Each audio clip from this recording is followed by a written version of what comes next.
Welcome to Microsoft Build 2017. My name is Stefan Froelich, and I'm a dev on the core Bluetooth team. Hi, I'm Frank Giorgeni. I'm also a dev on the core Bluetooth team, and thank you for joining us. This is part 3 of our 3-part video series. In part 1, we introduced you to the Bluetooth LE Explorer app. It allows you to connect to GATT peripherals and also to create your own virtual peripherals. In part 2, Frank showed you the client side of that code. And in part 3, he'll now show you how you can build your own GATT server. Thanks, Stefan. So to build our own GATT server, the first thing we need to do is define our service. And this time we'll be defining a calculator service. You've seen in our other examples the Microsoft service in part 1, the battery service in part 2. Today we'll show you the calculator service from our sample app. The other thing we'll do is we'll follow through on our promise from part 1, showing you how to check the radio capabilities on the fly so you can make your app behavior dynamic. Great. Show us how it's done. Okay. So the first thing I'm going to do is I'm going to describe the service. Now I've set some breakpoint ups ahead of time, just like we did before, and the first breakpoint is about defining our service. So here we specify the parameters. Now you'll notice this type is almost the same as the type we had previously, which is GATT characteristic parameters. We had that before. That was read-only. This is GATT local characteristic parameters. This one allows you to set or define the properties of your parameter. We've defined here write and write without response, which we've explained in part 1 of our series. And we've also specified the protection level as plain. So what other protection levels do I have? The other protection levels include things like authentication and encryption. We've chosen plain today because we want the demo to work unpaired. Authentication requires the remote device to pair. Encryption means that you may not be able to see the data when it goes over the air.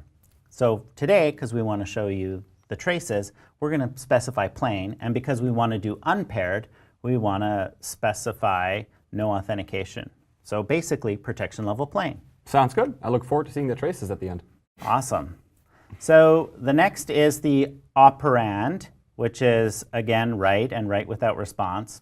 The last is the read, or the result parameter, which is read and notify, and we've explained those two in part 1 of our series. And that's all there is for defining the characteristic parameters.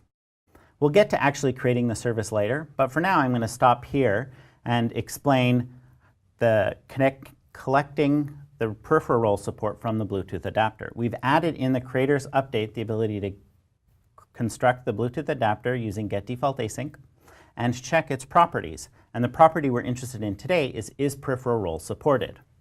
I know this radio supports it. And so my application, you'll see, has the Start Service button lit up.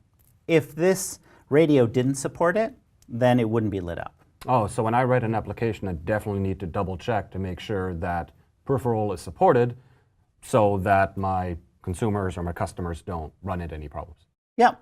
And it can vary by, it's not just the laptop, it's not just the radio manufacturer, it's actually specific radios that have specific features. So it's really important to check these things on the fly. Okay. So I'm going to click the Start Service button, and this is where we'll actually create the service. Now, we talked before in the part 1, in the Bluetooth Explorer application, you were able to have names for those services that were well known. Here, we're creating our own service UUID. So this won't be well known, and we'll see in the traces what that looks like later. But this UUID we created, it's our own, and the only requirement here is that it doesn't collide with other well-known UUIDs. You can check the Bluetooth SIG's website for a list of those. The next thing we're going to do is we're going to create the characteristic. So this is the characteristic for the first operand on our calculator. Our calculator has 2 operands, an operator, and a result. I'll walk you through creating each characteristic. So operator 1 is the first characteristic we create, and onto the side you can see it uses the operand parameters. Down below, we haven't hit the next breakpoint, you can see it reuses those same operand parameters. We didn't have to define them twice. What we did have to change was the UUID. The top one, the UUID ends in F1. The bottom one, the UUID ends F2. And this is because the UUIDs have to be unique. I'm going to connect to the next, which is our operator. Again, same as before, we create our characteristic, we specify a unique ID, and this time we're passing the operator parameters. Almost there. Last is our result characteristic. This is the one that had the read and notify. I'm going to continue on that as well. So this is the last step before we start advertising our new service. Here we're specifying the advertising parameters. We're going to set is connectable to be true if peripheral role is supported. And we're also going to set ourselves to be discoverable. So when I click continue here, we can switch to Stefan's screen and hopefully we'll be able to see that he can discover our service. So you didn't set any breakpoints on the read callbacks or write callbacks. Is there a reason for that? Good catch, Stefan. I forgot to mention that I deliberately didn't set any breakpoints on the read or write callbacks because the Bluetooth platform requires responsiveness within specified timeouts. So what the Windows implementation will do, if you don't complete your deferral on time in the read or the write operation, the protocol will return an error on your behalf, indicating to the client that it timed out. Got it. So we should probably put log statements in there versus breakpoints to help us debug the code. Absolutely. And on my screen, you'll see a green bar at the bottom. You'll see that it shows at the bottom the status that says, you know, this value was written. Okay. All right. I'm going to go look for your server now. So this is the Bluetooth LE Explorer app that we showed you in video 1. This time we're going to work off of the Discover and Pair menu item. And all we have to do is click Start. And we'll start enumerating all the devices in the area. Over here we see GATT Demo 2. That's Frank's computer. So I'll go ahead and connect to that. Again, we see the 3 base services that Windows comes with, and 1 service that doesn't have a well-defined name. That's from Frank. We also see the 4 characteristics that you built. So I'll go ahead and start writing to them, and then we'll see if your calculator works. Thanks. So I wrote value 1, or I'm going to write value 1 to the first characteristic. I'm going to go down here and write number 2 to the second characteristic. And what's a good value to write to the third characteristic, your operator? 1 is addition, 2 is multiplication. Let's go with 1. All right, I'll write the number 1.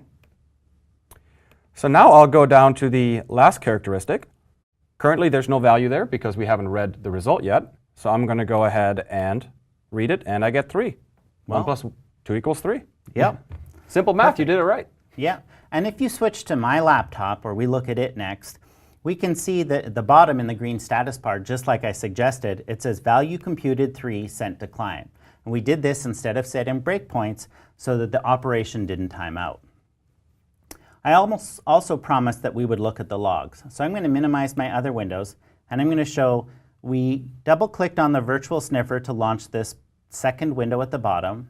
Once the virtual sniffer launched, it opened ComProbe automatically.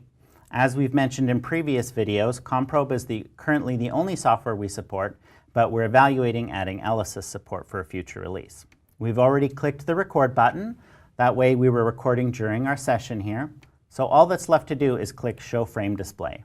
When we bring it up, we can see at the bottom that the last 2 ATT operations to my machine were the read request and the read response. So we can see the read request coming from Stefan, and we can see our read response, which had a value of 3. Great. And you can join us on our blog. There we will have links to the LE Explorer app that I was using, the virtual sniffer that Frank just showed you. We'll, of course, have links to the Bluetooth documentation and the sample app, and a link to the Frontline Promcode Analyzer. Thanks for joining us. Have a great day. Thank you.